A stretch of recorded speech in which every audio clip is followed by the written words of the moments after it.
We're back from the Big Rock Candy Mountain where Shags entered into wedding bliss, married life. The forever fiance is now the former fiance. It was a great time jumping on with us. Our buddy Michael Collins, he was in attendance as well. We're going to talk about the wedding, what married life has been like for the first couple of weeks for Shags, maybe some deer hunting ethics, and whatever else comes up. I'm Brandon Butler. I'm Nathan Shags McLeod. And I'm Michael Collins. Welcome to the Drifting Outdoors podcast. Well, part of the reason I wanted Michael to jump on here too, because him, much like my now father-in-law, took advantage of all the public land around Big Rock Candy Mountain. Dave got up one morning, I believe it was Friday morning, and tried to go get himself a turkey in the hills and was talking about how all he saw was deer, like 10 does and 2 bucks. And then Michael, correct me if I'm wrong, but you went out the morning of our wedding, didn't you? Saturday morning, didn't you go out and deer hunt? Yeah, I did. Which is funny because I had the koozies just for Uncle Steve that said we interrupt hunting season for this marriage, but it didn't stop Michael from getting out there. And no interruptions here. But you can't put me at a campground with public land surrounding me during deer season and not expect me to try and kill something. Or at least go down the road and fish a little. Yeah, that was neat for me to be able to go down there a couple of days early. And I took my nephew Cooper, bought him a fly rod for his birthday/Christmas gift, and introduced him to some trout fishing with the fly rod. With him being an 11, we'll just call it an experience. It was fun. It was cool to see him. He caught a minnow and a sucker on his fly rod, and then I let him reel in a trout on mine.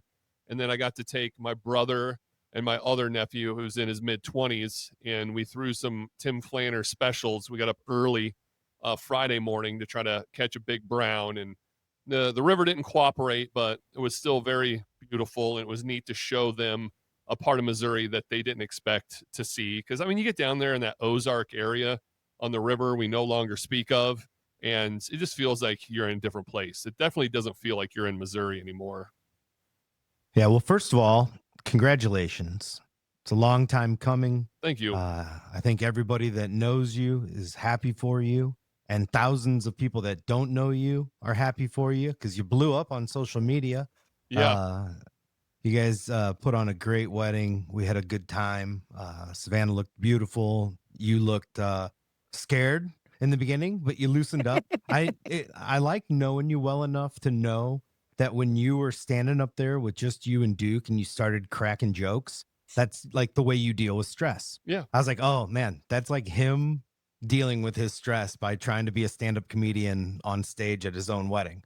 But that was fun. And the whole thing was great. Josh Ryan did amazing as your, I was going to say pastor. He wasn't a pastor, officiant. He was your officiant.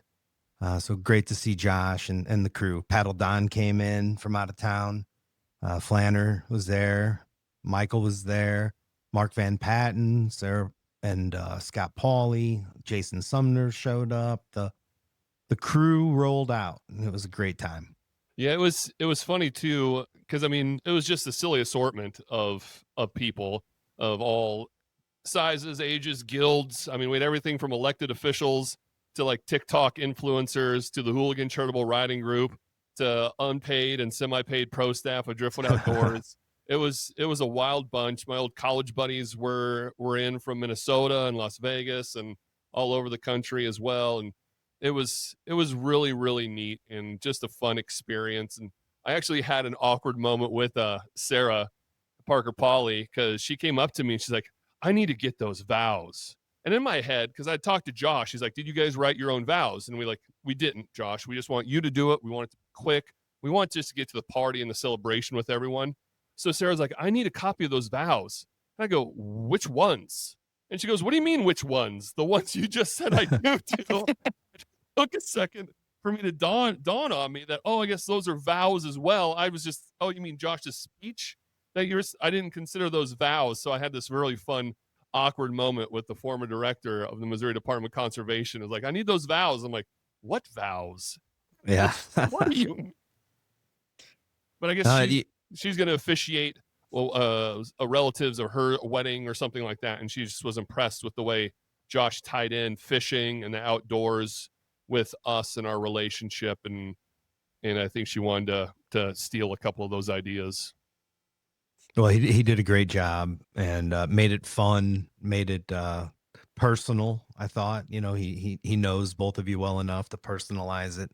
That was cool. So, but I had a great trip down there as well. I mean, I know Uncle Steve was getting on you pretty hard about having it during hunting season. You guys even made the "We Interrupt Hunting Season" koozies, and Just it for 'em. was. I mean, it's last week of October. That's kind of sacred time, but it's also another reason to go do something else amazing in Missouri. And I took advantage of it and got the raft out and called up Mark Van Patten, said, "You want to go fishing?" And he said he hadn't fished in the Current River really since April.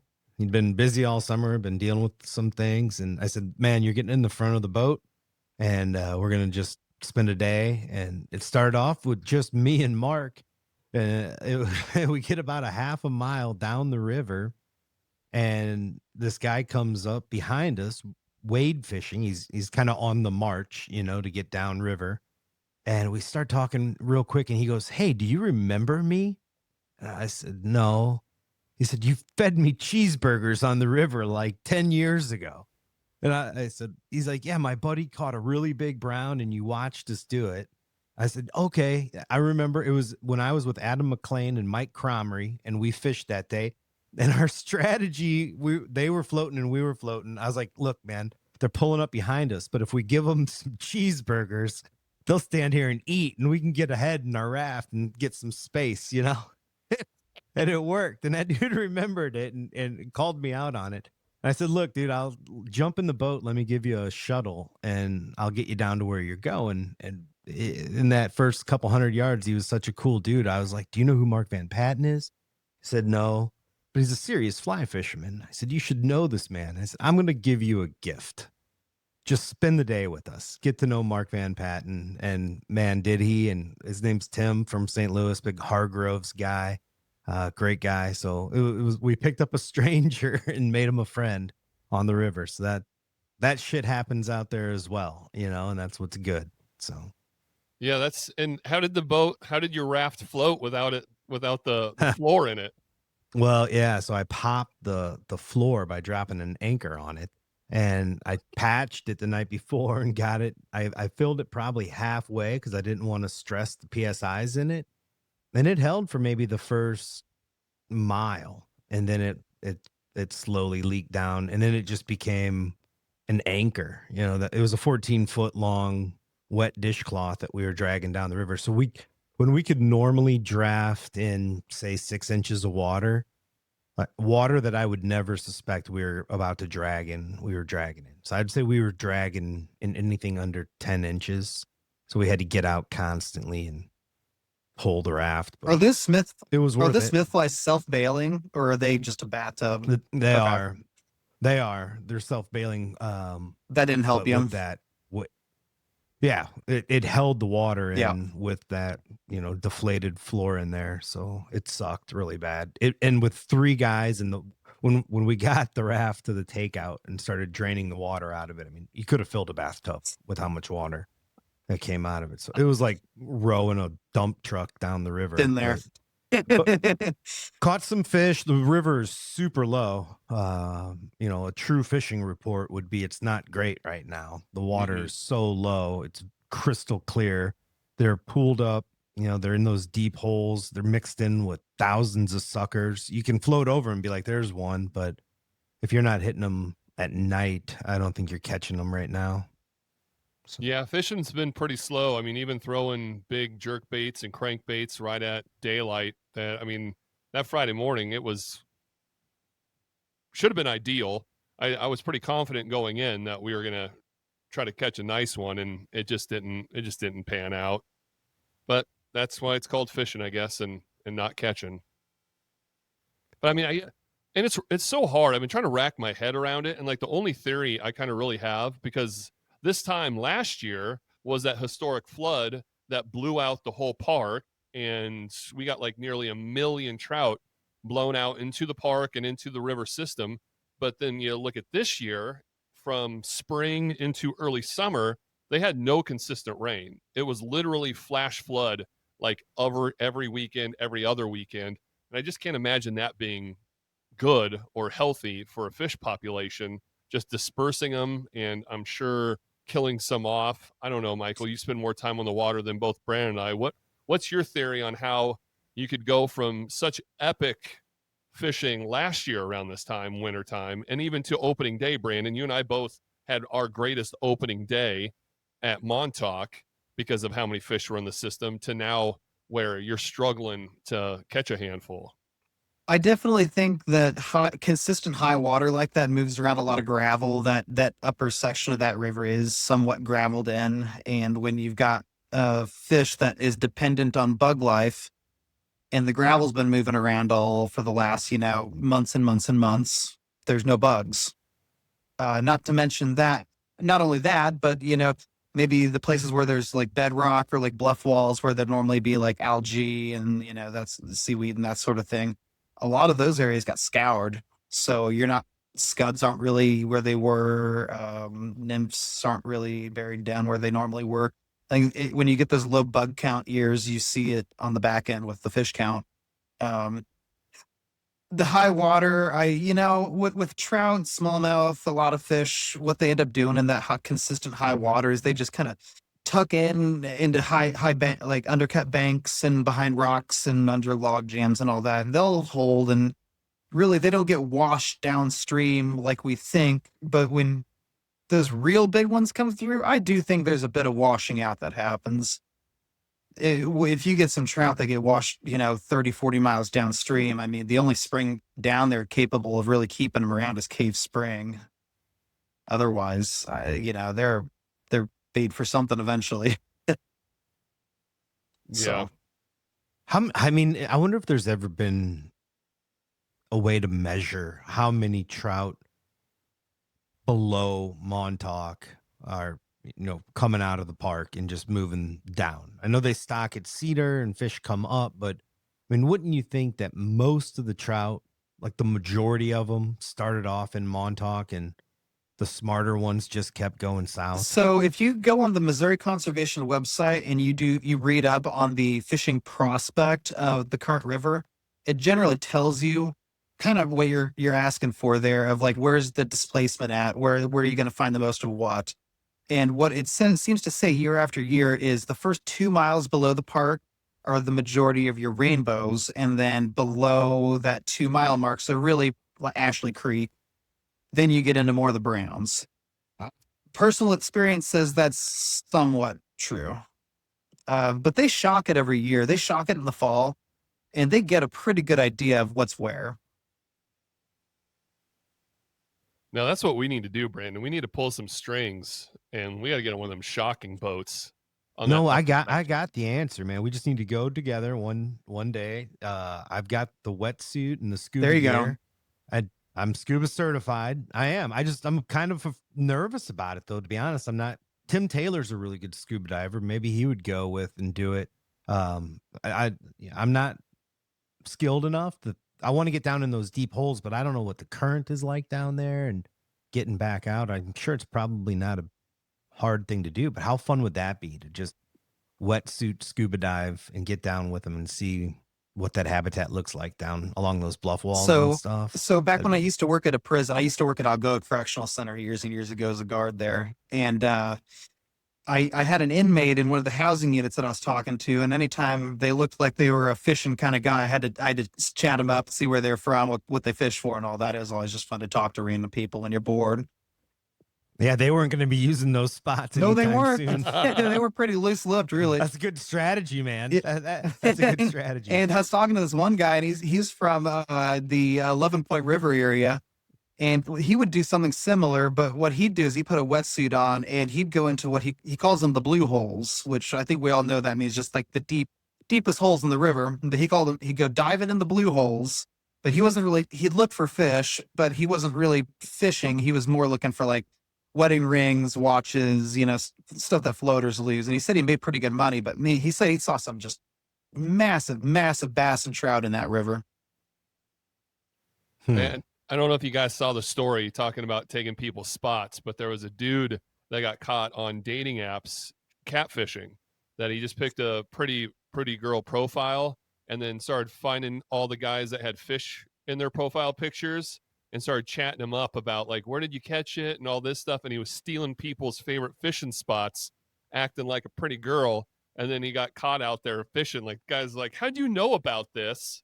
And yeah, it cracked me up. I was like, man, that's going to some depths to try to find some fishing holes if you're trolling and catfishing. No shame in that one.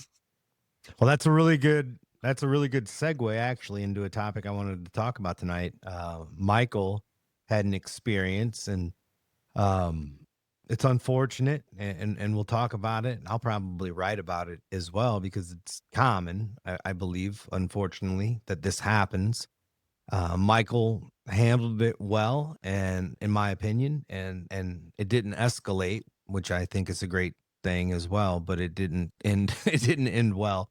Everyone knows I've had my share of troubles with other hunters. So Michael, tell us what happened to you. It is unfortunate. It's the first time I've had something serious like this happen to me in all the hunting I've done. But it did happen. So I'm a participant in the Jefferson City Urban Hunt, or they call it the Urban Deer Management Program. It's politically correct. And there are a multitude of city spots that if you're selected for the program, or you win a lottery for it, then you can go onto these pre-selected areas and you can hunt. The thing is, there are 100 participants and there are 11 areas. None of these areas are huge, and they've all really only got like 1 or 2 spots where it's an actual like funnel for movement. So you're really limited on a lot of these areas. There's one area in particular that I was pretty keen on last year when I was in the program. I'd killed a deer out of there. I actually should have killed 2, but I had a malfunction with a bow. And I had high confidence in it. I hadn't been in there yet this year. So I thought, I know the area. I'm just going to slip in on one of the higher ridge spots where I know there's probably going to be pretty good morning movement. And we'll just see what happens, So I slip in, and it's pretty pitch black. I like to get in earlier than most just because I'm running a saddle setup. So it takes me a second to, get all my stuff out, set up my sticks, set up my platform, It's like a 15-minute thing. So I'm in the pitch black. I'm setting up my sticks. I get my platform put on the tree. Now I'm standing on my platform and I'm pulling my bow up, and I hear something crashing through the leaves straight at me. Now, I'm not scared of much, but when something is beelining right at you in the pitch black darkness, it draws your attention. So I beam this thing with the flashlight, and I'm just like trying to figure out what's going on. Like, is this a bear? Like, it's not a deer. It's not walking like a deer. So I'm like, this is weird. Well, the guy gets like directly below my stand, and he goes, "You need to get down now." Okay. And I'm flashing my light on him, and I'm like looking for the badge. I'm like, finally I go, "Are you a game warden?" And I don't see a badge. He's like, "You need to get down now." And he's like saying it pretty stern, like he means it. I'm like, okay, no, if you're not a game warden, I have no reason to get down. I just put my stand up like I'm here.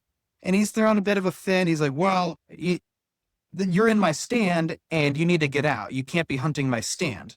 Well, again, I'm hunting a saddle, right? So it's my stand. I set the thing up 10 minutes ago. It's my stand. You're not kicking me out of my saddle setup.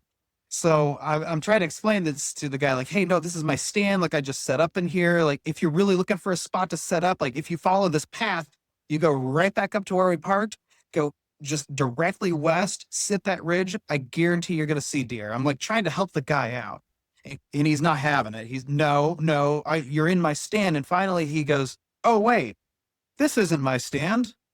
My stand's 20 foot over that way, but I'm going to be hunting here. So you might want to get down." It's what? No, you need to go. You need to get out of here. You need to go find somewhere else to hunt. I'm here, man. Like, this is it. Like, this is the situation. So he kind of fumes and foams for a second, and then he kind of wanders off, and then I hear him like climbing a ladder, and I'm like, oh my God, this guy is not kidding. His stand is like right over there. And sure enough, he's creaking and groaning the stand, making all sorts of noise. Like, this freaking guy. And right before he walked off, I go, if you get up at any tree near me, I'm calling the game warden. In my head, I'm like, I'm giving you this one last chance to just not leave. The situation is what it is. We never saw each other. It was dark. You can just go.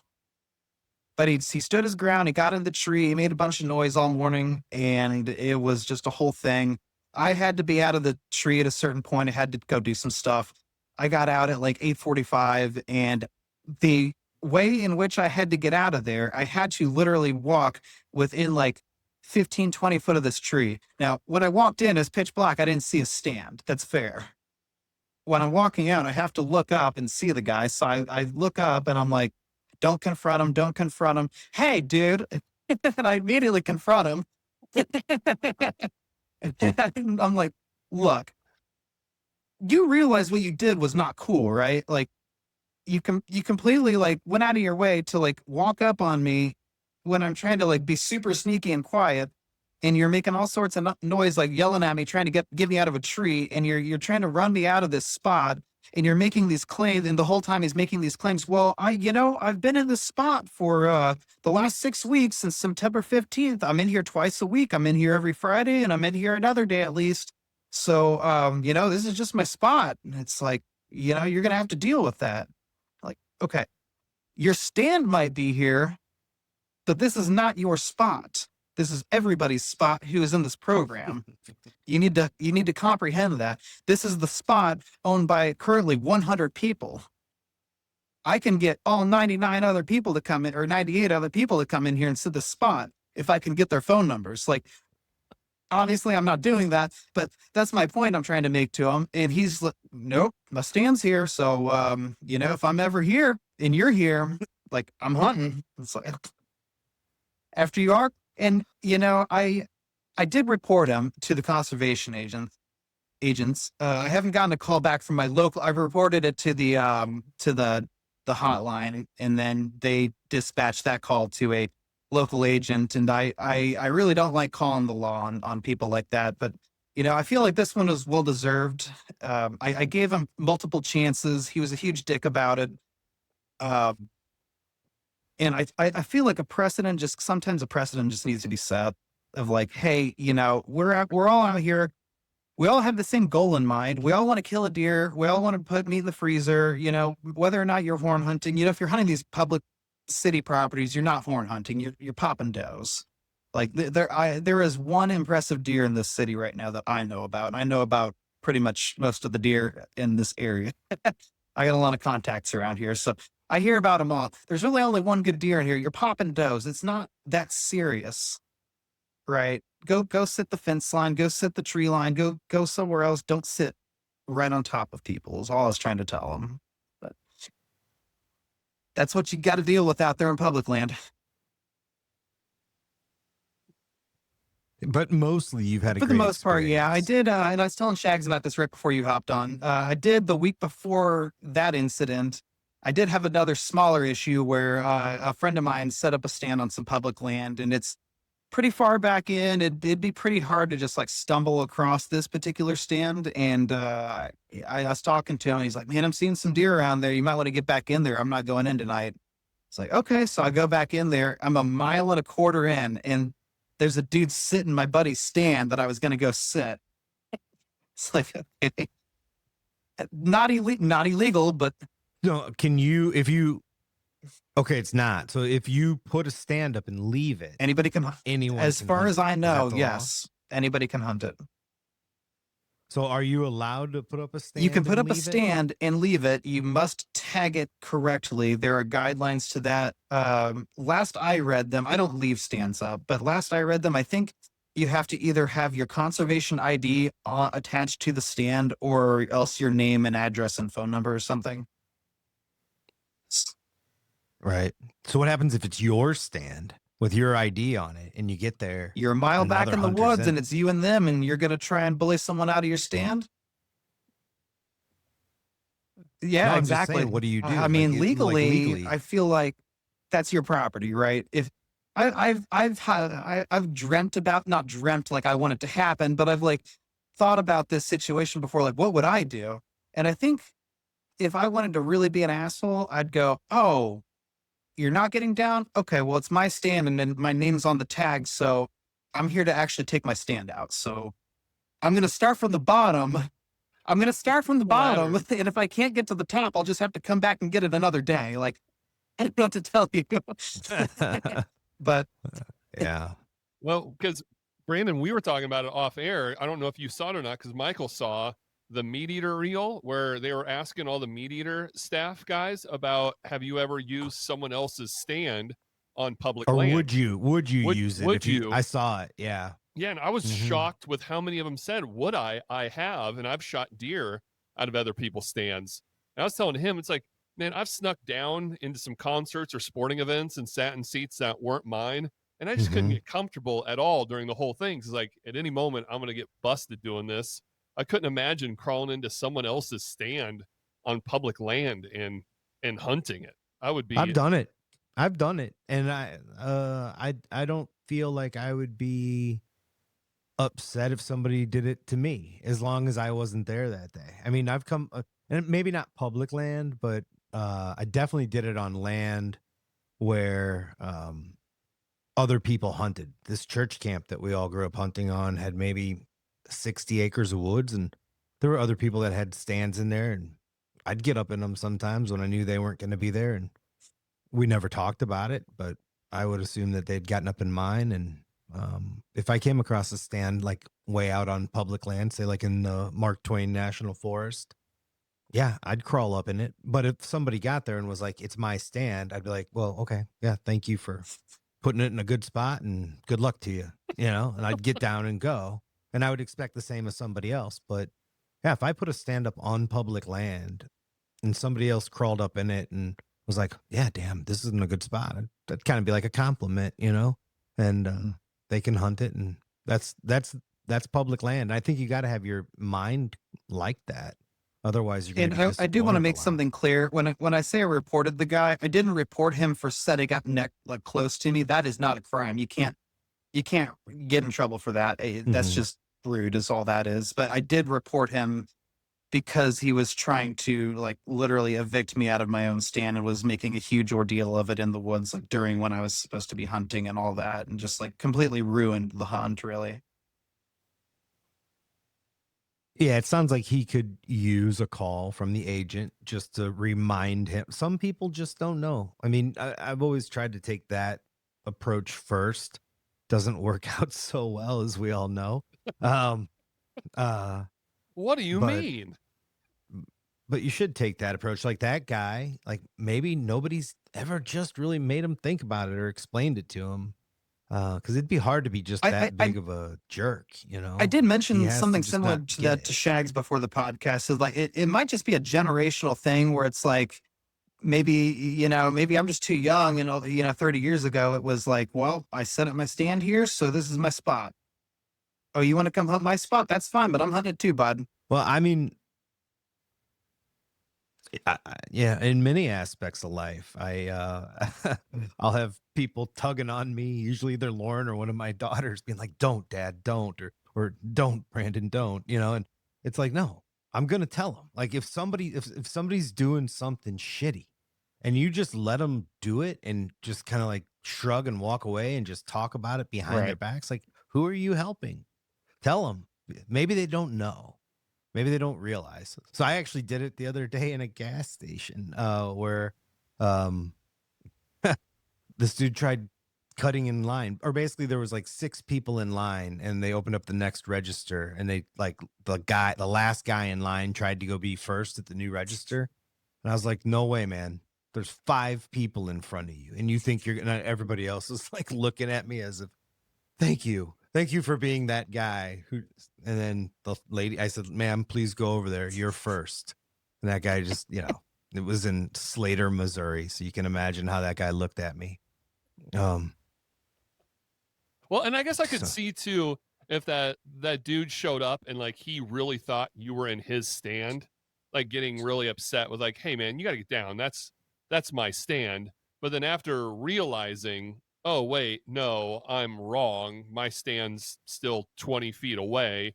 To then be like, "You should have at least apologized." Like, "Sorry, man. I'm confused. You got in here before me." Well, and That he type of tried thing, to he but really tried to lean on that excuse, and I called bullshit because I did get a good look at his stand on the way out. Obviously, I confronted him in front of it, and his ladder stand, the ladder comes out like 5.5 feet from the tree. It, there is no mistaking the difference between a saddle setup and this guy's stand. So the yeah, second that he makes walked sense. up, he knew. And not to mention that he goes, at one point he goes, well, because he's trying to make it sound like it's my fault that I set up around his stand. And he goes, well, have you scouted the area? Well, yeah, I scouted the area, but I was hunting it all last season. Oh, so you've been hunting this and you never saw my stand? It's been here since September 2nd. Well, no, guy. The first time I've walked in here was this morning and it was pitch black. And it doesn't matter. But he knew right away that Yeah. that wasn't his stand, is my thing. He tried to lean on the excuse, but it's just not valid. well, let's keep piling on deer hunters. Youth season just wrapped up here in Missouri, Some and big buck. congratulations, some huge bucks, and congratulations to all the kids, all the parents, all the mentors. It's unbelievable to see the bucks that these kids are stacking up. I mean, most of them are deer that would, not most, but many of them are deer that would have been deer of a lifetime for a guy hunting where I grew up in like the 80s. I mean, just, and now kids are knocking them down as average deer.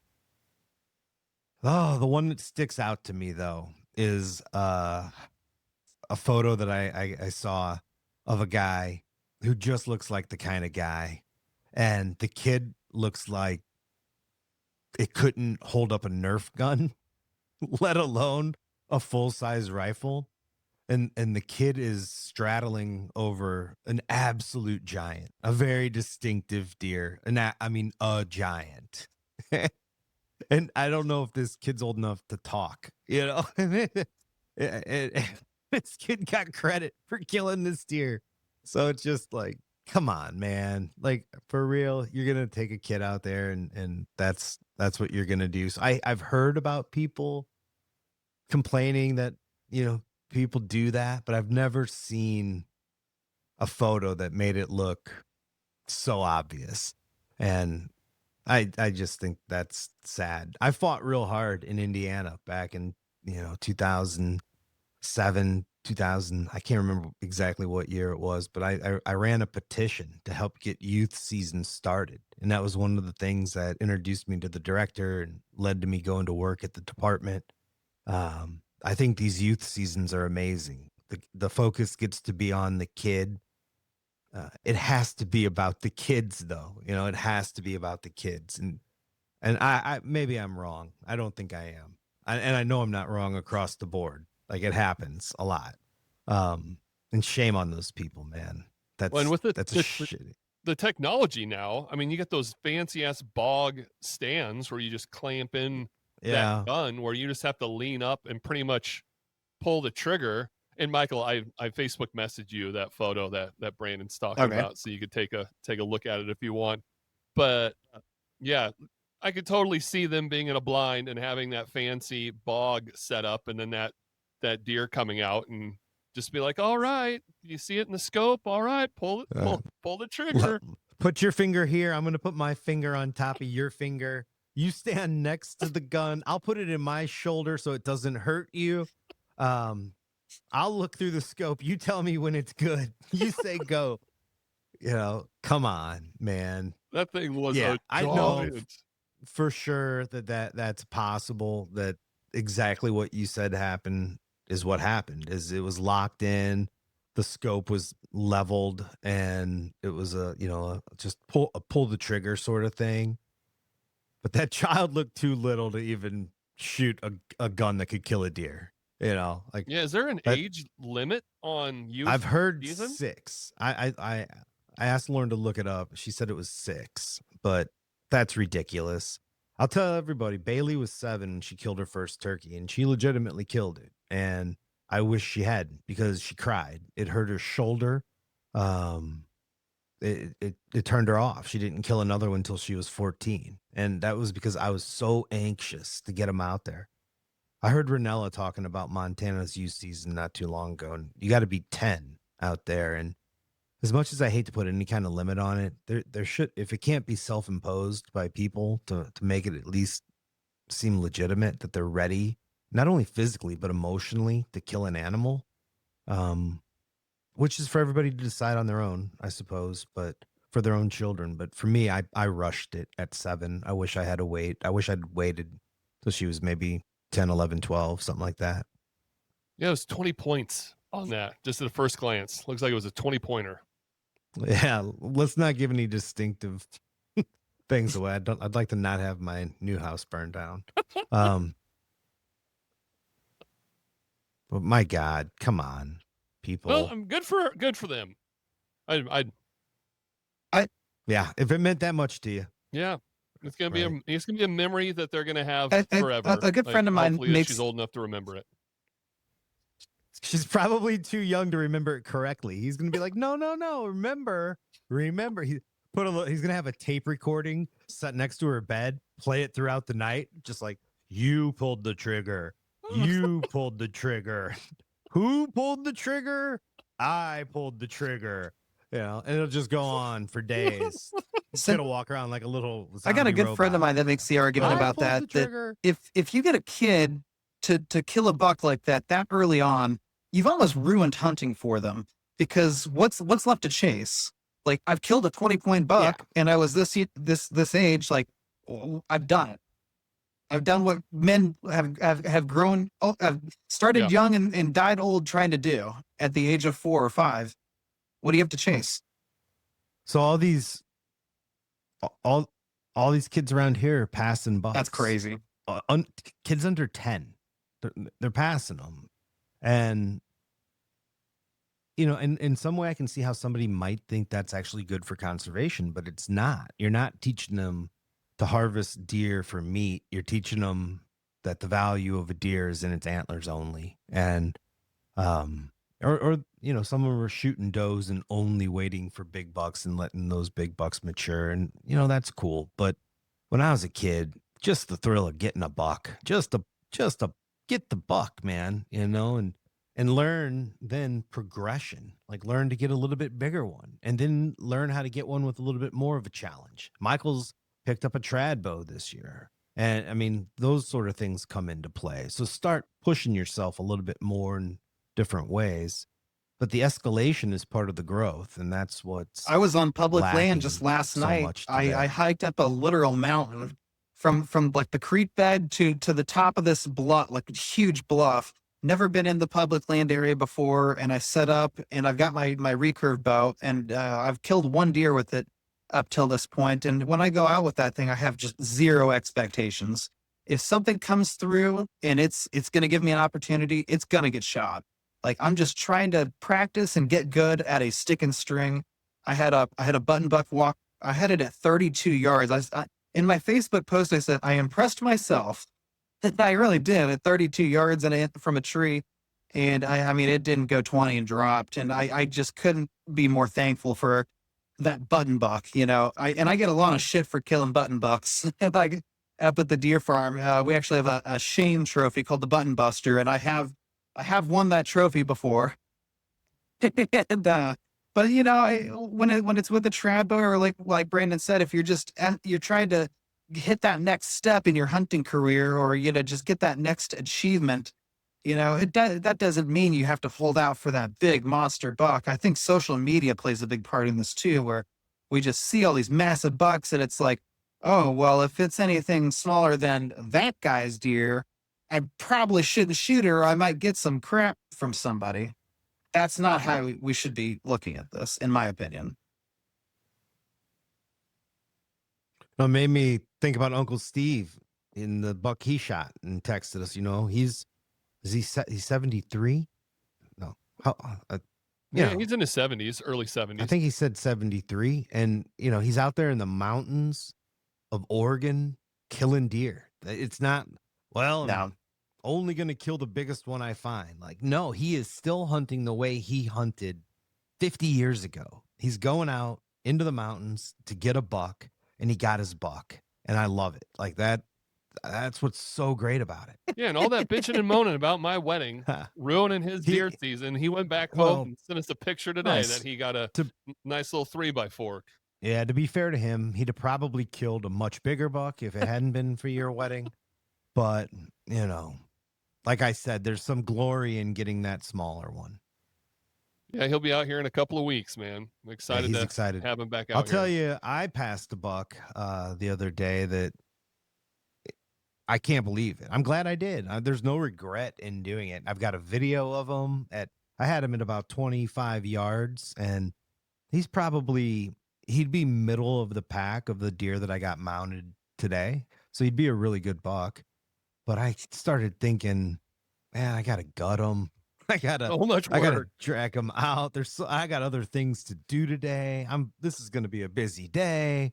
And then I sat there and thought about the thoughts I was having, like, who are you and what has happened to your brain? But ultimately he had a doe locked down, and I let him go, and he came back. He went back in the woods with her. So I was like, okay, all right, that's over. I did the right thing. And then that SOB popped out at 10 yards and stood next to my blind, just daring me to do it. And so that was fun. I saw a giant tonight, though. I saw a buck tonight that, a buck tonight that they're moving. It would make anybody excited. It was a good one. And he was about 200. Yeah, I had nice 5 bucks within 200 yards. And one of them, one shooter, two, like a 3-year-old and a 2-year-old that were both, they sparred. I got a little cell phone video of them across the field sparring, which was funny. I thought the one came out of the woods and his ears were just pinned back. And there was a doe in the field, and then that smaller buck was a little bit beyond that doe, and he was definitely like standing his ground watching her. And then I heard crunch, crunch, crunch, crunch, and I'm thinking, oh man, here he comes, And it was a better one. He was a pretty good, basket rack. And I think he's a 9-pointer. I've got a bunch of pictures of. And he had his ears pinned back and the hair bristled up on his neck. And I was like, he's going to go out there and smash that deer. So I got my phone out and snuck over and got to that side of the blind. And they just started like tickling tines. And then they hung out like bros. Like, this is not how this was supposed to go. Yeah, even around here at my house, you see a lot of does, but you don't really see too many bucks. And the last couple of days, I've seen 3 separate bucks running through yards and acting a fool. Like, even in the middle of the day, one was like at 1 o'clock on a Wednesday. It's like, what are you doing? Made me think, man, I need to get that crossbow out. That was a pretty good one.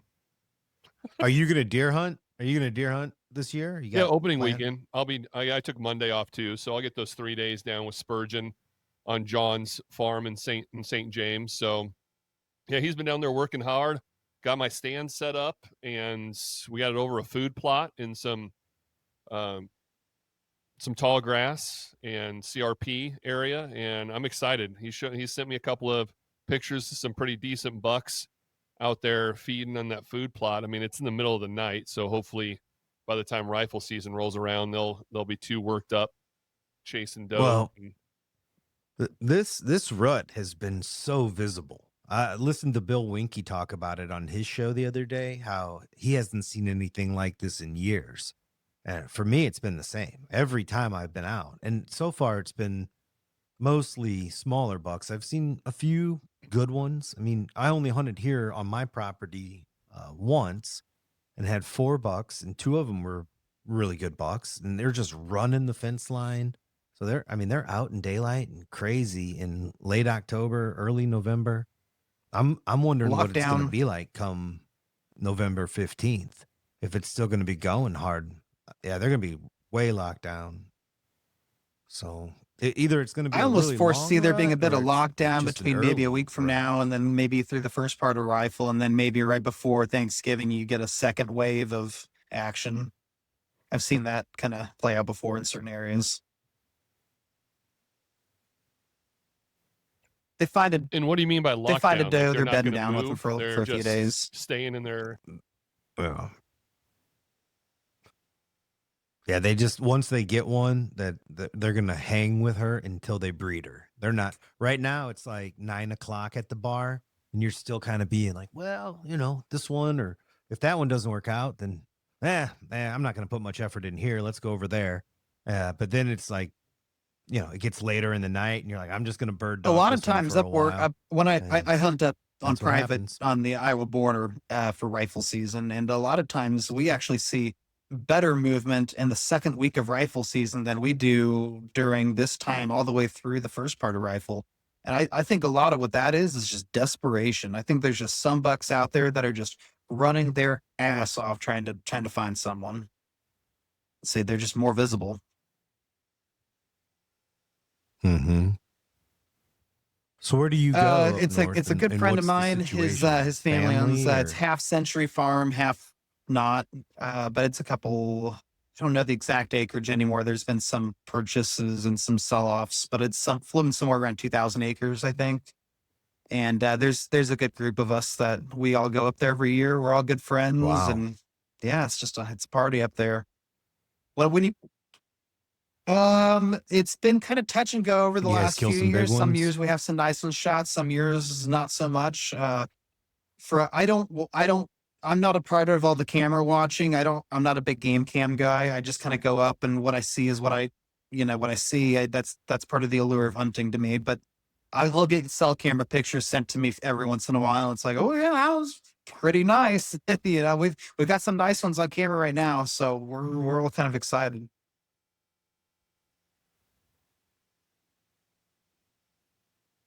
Yeah, it's exciting, no doubt about it. I meant to check a trail cam tonight, and I walked right by it. I mean, I took the whole purpose of putting chips in my pocket, and I got back to my truck, and I thought, damn it, walked right by it. So I don't know. I thought you were having them sent to your phone because last season your phone was just banging. I had to loud. cancel. Yeah, it took it. I had to cancel it. It's Did, just did, yeah, no more cell did this cameras coming at 250 me. free I had pictures go too fast? overdosed on that. So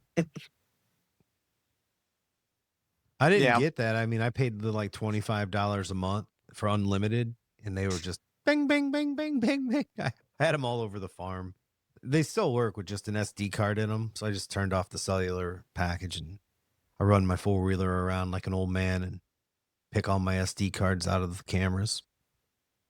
But I was actually talking to Bill Conway today when I was driving back, and he does a lot with Browning trail cameras, and my trail cameras now they're a couple years old, and I've got multiple brands, and all of them seem to miss photos. Like that buck when he was standing 5 yards from my blind, there was a camera pointed right at him, and that was part of it. I was like, oh, that's gonna be so cool.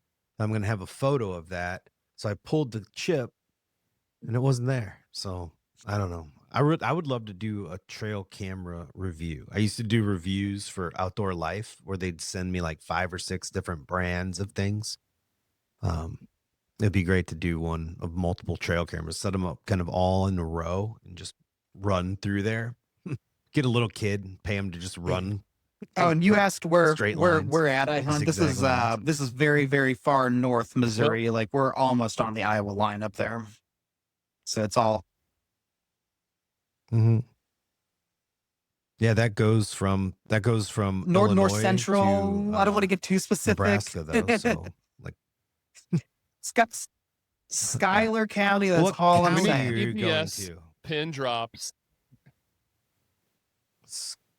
Yeah, Schuyler County, because I've spent a lot of Which time in one's Putnam Unionville? County and Adair County. Putnam, man, I drive every that's once in a awesome while. country I'll up drive there. from Lancaster That's all the way to Putnam County. Unionville, and you drive through some of those valleys, and I mean, the terrain that I hunt, and then 20 miles over's terrain is so crazy different. And I think the closer you get to Unionville, just the way better looking habitat it gets. I mean, wow.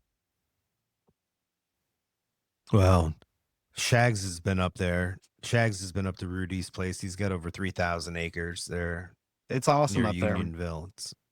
It's the best deer property I've ever seen. So It's incredible. Incredible. Well, let me ask you guys a question, getting back to fishing for a second in Big Rock Candy Mountain, because I was down there this past weekend because we weren't technically married. That was fun. Our officiant had to get home for some family stuff, and we didn't fill out the marriage license at all. And my dumb ass asked ChatGPT, like, where do I go? This is where I'm getting married. And it told me that I had to get the marriage license in the county I was getting married in. So I just assumed Big Rock was in Denton County. It's not. It's in Shannon. So it already bleeped up. So I'd gotten the marriage license in Salem the couple of days before. So this past weekend, I had to fill everything out up here and then drive back down because the one thing you have to do, ChatGPT was wrong. I could have got it anywhere in the state of Missouri. You just have to return it to the same place you got it from. So I had to make a trip all the way back down to Salem, have this gal just mark like 2 boxes off it, make a photocopy, and then hand it back. That was it. Like, what did I do? you I couldn't mail it? Maybe, I don't know, because they give it back to you. Because now I have it for Savannah to change her last name legally and for all the paperwork and that kind of stuff. But I went to Big Rock just to say thank you again, because that Sunday I was struggling. I was rough to wear. Like, it was. We celebrated. We had a good time. And I went down there and saw Roger and Leela, and it was actually Halloween. It was kind of a lot of fun to hang out with those guys. But Roger had mentioned that he was kind of wanting to do another type of Driftwood Outdoors live podcast like we had done this year on opening day. And opening day being on, is it a Saturday now? Yes, I think it's a Saturday for March 1st. If we wanted to do one Friday, or if we wanted to go up Saturday after fishing and do one, is that something you'd still be interested in doing, Brandon? Sure. I mean, I think it's fun to do it up there. What would you want? We should try to get a crew to go this year. We should try to get a bunch of people to. We should create like a driftwood camp. That's what I was kind of thinking. Would you want to do like a before opening day, or would you want to fish Saturday and then go up there Saturday night and have like a recap? Because we've done the day before. Yeah, I think we should try to do the podcast though out of the restaurant. I mean, it's so loud in there. Let's set the podcast up in that room where Mark taught his fly fishing class, and just have it done in there. That new banquet center or something. In the banquet, or even in just on the patio if it was a comfortable March evening. But no, I agree with you. Inside was just too much and too loud. Mm-hmm. What do you think, Michael? I really don't have a preference. I can say if you do it on the Friday before, spirits will be high. Everybody will be excited to be down there. If you do it the day after opening day, then you're going to get a lot of like fishing stories for the day, which could be kind of cool too. Yeah, that's what I was kind of thinking. Yeah. Fishing stories are good. My wife and I were already talking about going down there March 1st anyway. So yeah. Yeah, she loves it down there. She's all about Roger and Layla. We have a daughter named Layla, so that's already kind of fun. And it's just a great place to pull that little mini camper in. The pile of nachos you can get out of that place is incredible. Just an awesome spot. Yeah, we got the full order. Yeah, I was picking up your plate. We can do it. No, 2 people alone with massive appetites cannot do it. No. Yeah. Well, Shags, I thought about you quite a bit yesterday, and was wondering how you're doing with your golf affliction. Have you made progress? Are you getting better? Is it getting worse? No, it's funny that you asked that. I just mentioned that to Savannah. We drove by LA Nickel, and I haven't golfed in 4 months.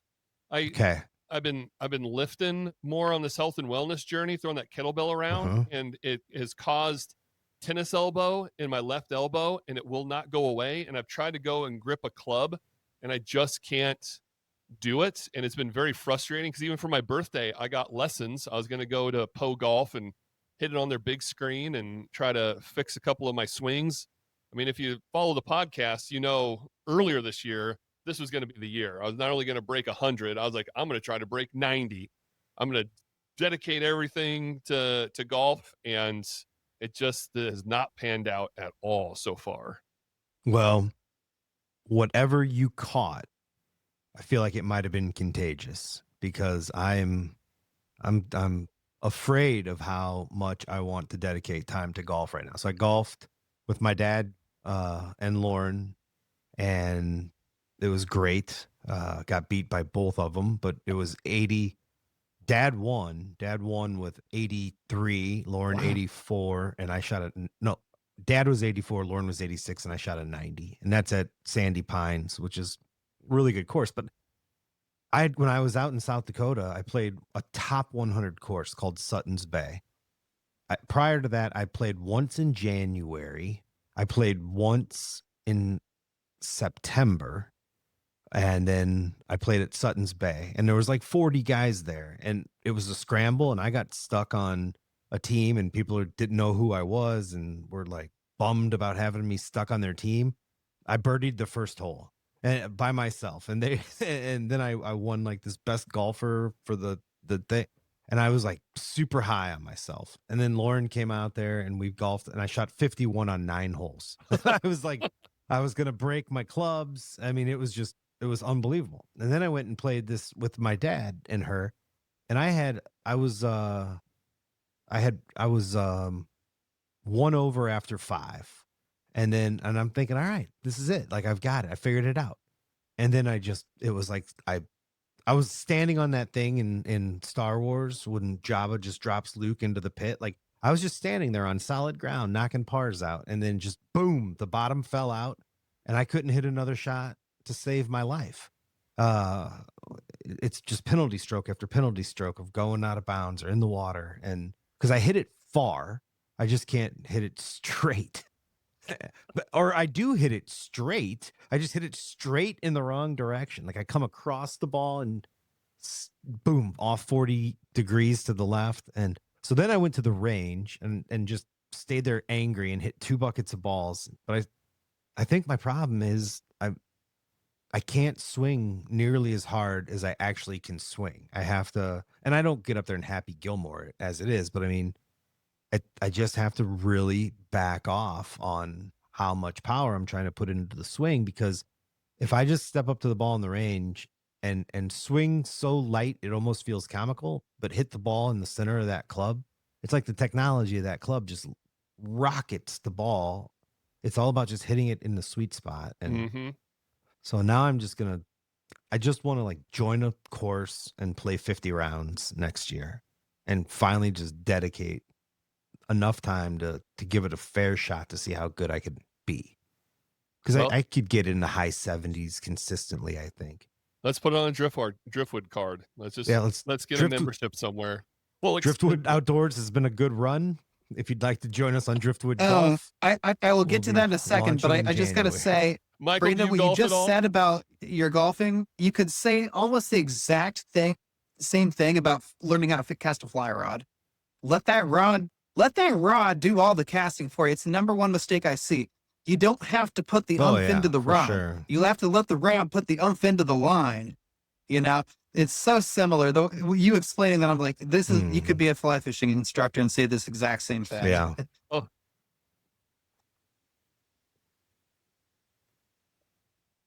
I remember you saying you were like a guide or something there for a little bit, weren't you? Or Ivy Tech Community College in Bloomington, just Indiana. An instructor? Okay.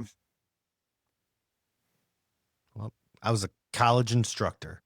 I don't know. That is cool. Never got paid to be a guide, but I guided Mark Van Patten last week. That was pretty cool. Trying to get Cooper, who's 11, to fly fish. He's like, I got it dialed in, man. You hear it whipping back there? You hear it snapping? It means I'm doing good. I was like, no, it's not supposed to sound like a whip being cracked. Now he's just out there. Crack. Now you asked me if I golf, and I'll explain. Yes, to hear that. Probably once every 4 to 5 years. My wife actually golfed with Lauren for a little bit on the same school team, And so she does know how to golf. I don't know how to golf unless I'm being told how to golf. So I go with my wife who knows what she's doing, and I pretty much go beer for hole.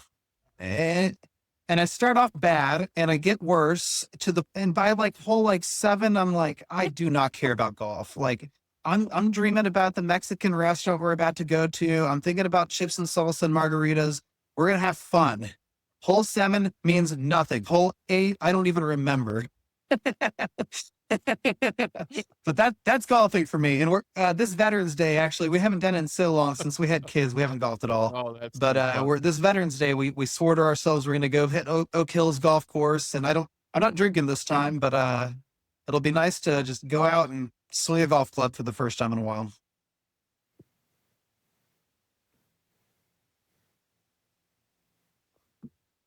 Hey, back to our youth season discussion. Just got a great text from Eric Call, our good friend and sponsor, Superior Insulation.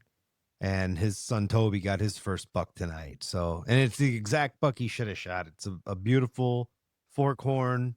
Toby looks incredibly happy. Dad looks happy. We'll post it up on the Driftwood Outdoors sites. But congratulations to the Call family. And Carrie, his wife, got one as well with a crossbow. So pretty cool. It wasn't a 30-pointer? What are they doing? No, it looks like a 6-pointer.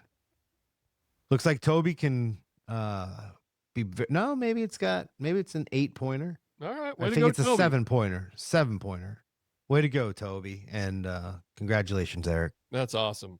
Well, we're here about an hour in, so we're kind of coming on the backside of the podcast, but I do think we need to talk a little bit Argentina, because we've paid for it. We've got the date set, and I'm now commissioning Michael Collins there to start tying us some big old very excited. golden Dorado flies that we can start flinging around out there in Argentina the week before. We're gonna have to talk to Trig too. Now that he's making all kinds of money off of stores picking up his lines. After we have him on, we need to get. If you do, let me know. rods. I'll up some fly sizes nice. a little bit to match those we need- better.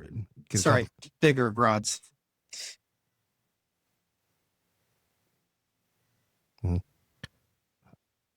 I mean, I'd like a 10 weight anyways to start musky fishing more and stuff. But isn't that? I mean, the Dorados, we're targeting 20, 30-pound fish, right? Yeah, yes and no. I believe that in the area we're at, you might be able to catch one, but they're generally not that big. If I remember correctly, on the website, it said anywhere from an 8 to a 10.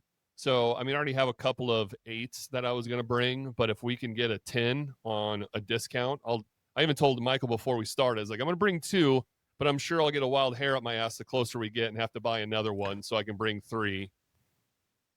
I want to get more dialed in on fly fishing as well. And by dialed in, I mean I need to get more technical in sinking lines and some of the stuff that We got the right guy. next. You I know. guys really need Michael's to the one come I down talk to every to. single time I won't 'cause name the we're river, surrounded by but you 'em. need to come striper fishing with me this upcoming summer. And before that trip, you need to come with me. It is going to be I know very, the very river. good practice run for what you guys are going to be getting into. Like same gear, literally same flies. Like it's almost the same thing, just slightly smaller water, Nice. but not too much. Actually, it is quite a bit smaller water, but it's not small if compared. You guys are going to be on rivers that are, I mean, miles wide, so we just don't have that here. If you guys are going in the same area that my friend went in, and I'm pretty sure Really? you are, it's going to be pretty big water. Shags, have you?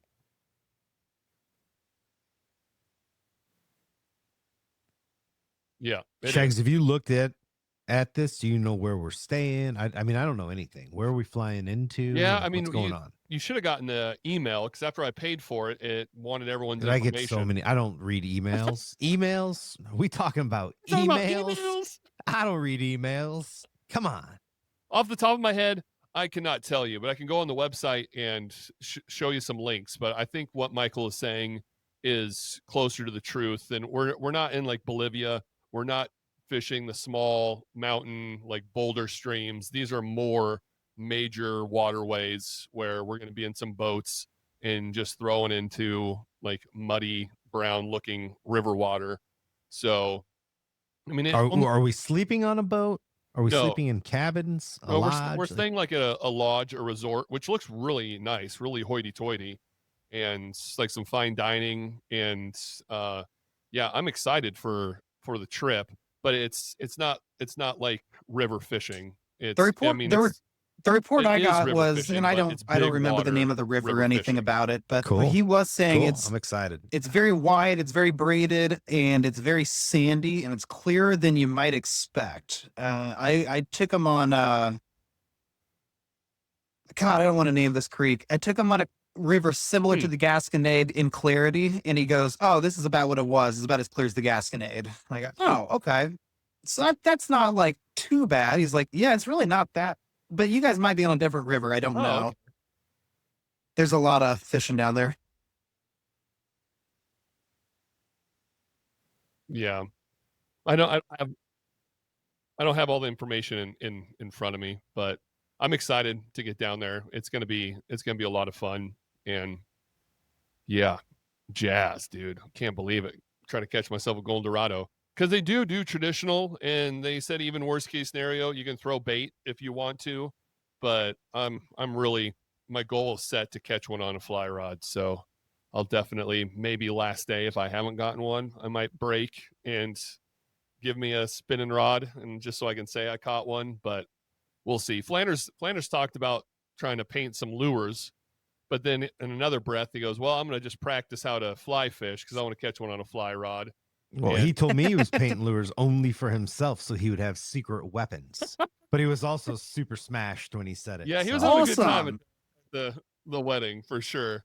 Oh, and shout out for the Spook Lights. How good was that band?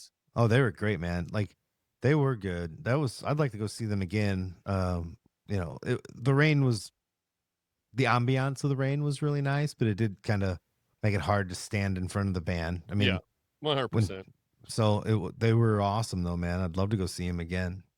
It was like upbeat bluegrass. You called it like, what'd you call it? Like emo bluegrass or something? Techno bluegrass. Yeah, it was like upbeat bluegrass. It was Shags, I know it was great. I know you're one for weird music. Bluegrass I know you with like bass music line that a lot of other with a people are like, beat. "What the heck is this?" Bluegrass with a beat. So when I heard that, I'm like, this is right up this dude's alley. Like I should have expected nothing less, but it was so good. It was so fun. It was different. And I didn't hear a single person complain. Like everybody's like, "Wow, that is like pretty cool." And it was. No. That was one of the things I was looking forward to the most. It was not only introducing people to Big Rock Candy Mountain that weren't familiar with that campground and Roger and Leela because of how amazing they are, but also introducing people to the Spook Lights because the handful of people I had played a couple of their songs for were like, "Holy shit, that is so new and so awesome." I was like, "Yeah, dude, it's a 2-piece. They're going to be phenomenal." So I'm glad everybody enjoyed it. It was a good time, and yeah, it was so cool. No one talks about like the wedding crash afterwards though. That was the strangest thing that I found because there's so much lead up to it. There's this beautiful event and you have people, all your friends and family all together in one place. You'll never see all these people together again. There's no reason for it to happen. And you're there and you're celebrating and it's great. And then the next day, everyone just leaves and you got to say goodbye.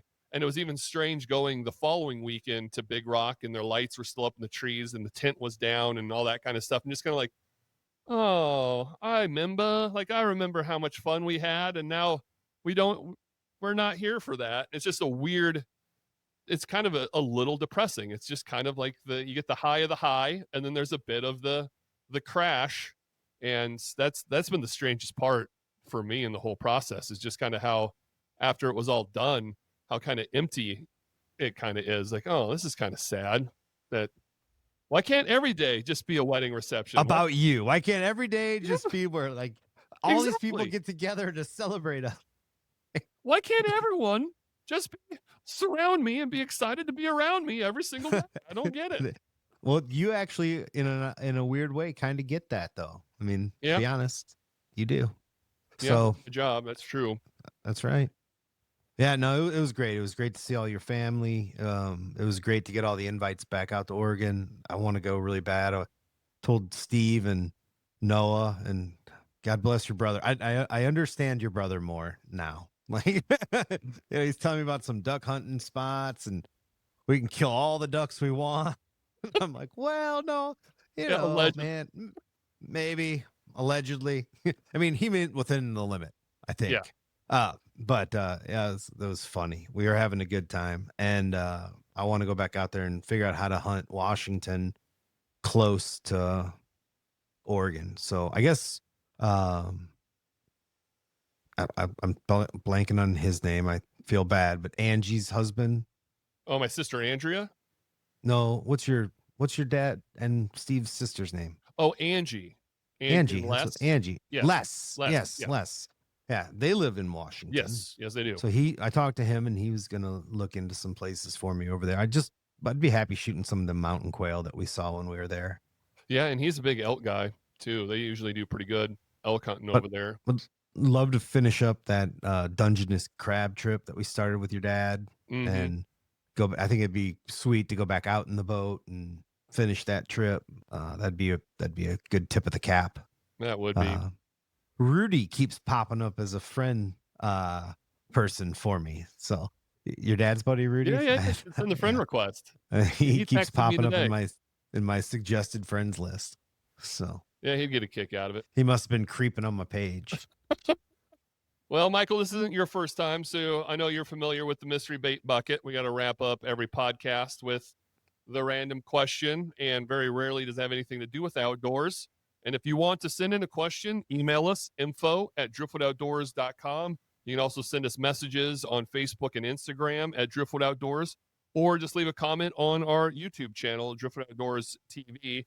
This one comes from Josh Roberts. When you were a kid, what outdoor place felt magical to you? Oh, man. I just had this conversation with my dad, and it makes me sad. And I think I talked about it. Well, maybe I was on a different podcast the other day. I think I talked about it, but for me, it was the state parks of Indiana, Potato Creek, Turkey Run, Shades. That's where the outdoors came into my life, and just absolutely loved going to those state parks. And we always talk about how much we love the Missouri state parks and how great it is. But I've gotten a little spoiled, man. Like, I live on 40 acres. Most of my life is not surrounded by people. And when I was down camping in Montauk, and I've had about 20 out of 30 days in my camper in the last 30 days because of some work events. And only in the state parks can I not go outside to pee. I have to have a indoor toilet, and I don't have I go outside to pee at my home, and I have to pee inside in my camper because there's so many people like 30 feet away from me in every direction. And if it's like dark enough, I'm almost tempted to try, but then I'd be the guy like peeing in public in a state park, so you can't do that. And yeah, so they were magical when I was a kid, but now they're a little too constrained. I love visiting, but as far as camping, I want to be a little further out to where I can pee under the stars. Yeah, when I took my brother, we fished outside the park from the park down, and he's like, "Where do we got to pay for a day pass? I got cash. Where do we pay?" And I'm like, "No, dude, we're in Missouri. You don't have to pay for state parks. It's a beautiful thing." He's like, "What?" They are amazing, like, yeah. State parks.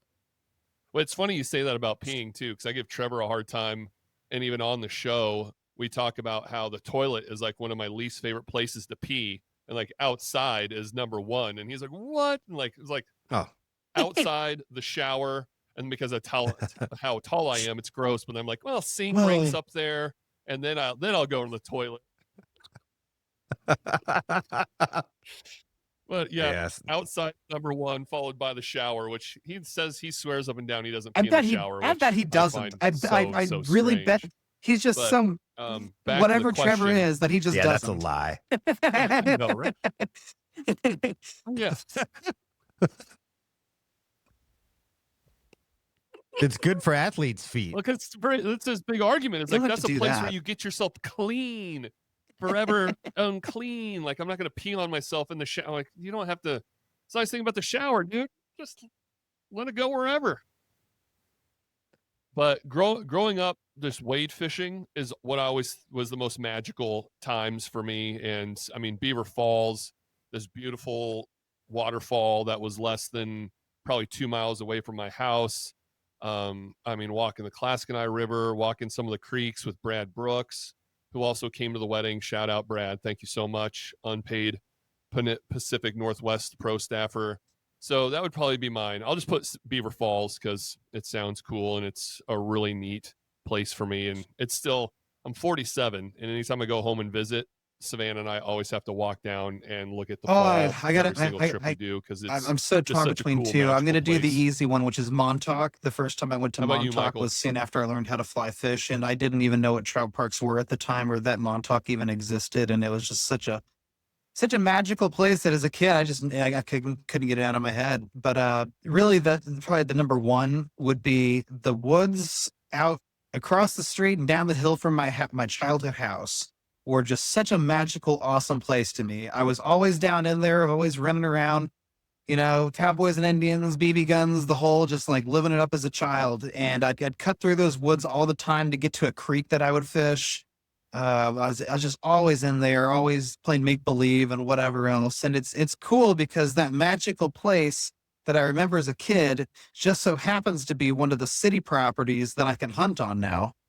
And my first recurve deer was killed in that area. So it kind of full circle there that it just continues to be a magical place for me. It's a disgusting little creek bed in the middle of Jefferson City, but it's cool to me. That's so cool.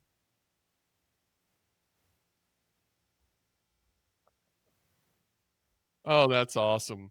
Well, what's our final thoughts? The final cast of the pod. Well, just again, congratulations on the wedding. It was a great time. Happy for you guys. Thanks for having us and having everybody together. Like you said, it's a moment in time. That group will never all be together again. So just glad to be there. It was special, and you guys did everything right. It was cool. And what a silly assortment of meats and cheeses. I mean, state reps, directors of major departments here in Missouri, the Hooligan Charitable Riding Group. I mean, we had the TikTok influencer, Derek Butler, and his dad and his mom and the hooligans. It was just so Not Butler. What's that? Derek. What it's not Derek Butler. You said Derek Butler. Derek Baker. Yeah. No, Derek Butler. I hung out with Derek Butler. I was wondering that same thing. He didn't show up. He got invited and said he was going to come, and then just There's a few us. people I was wondering, like, where was Spurgeon? Yeah, I don't know.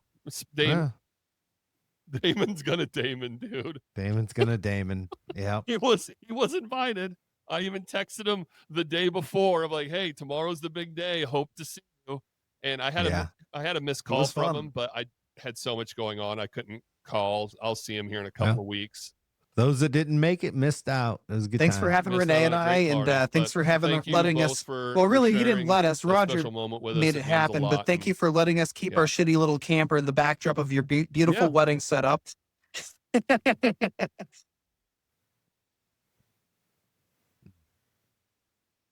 No, it was great. Congratulations. Didn't bother me at all, man. I'm glad you guys could make it and share that special day. Yeah, so, Michael Collins. My business is Michael, Misty Mountain Guiding Service. You can find me that kind of stuff, Misty Mountain Guiding Service on Facebook, Instagram, YouTube. MMGS is the Ozarks.com at gmail.com is the email address. 573-823-9057 is the phone number. Yeah, get a hold of me anytime you're interested in a fishing trip. I do spinning and fly fishing. So if you're not really down with the fly rod, but you still want to go catch some fish, we can do spinning too. I do trout, smallmouth, and if you're really crazy, we do big old grass carp. So it's a good time.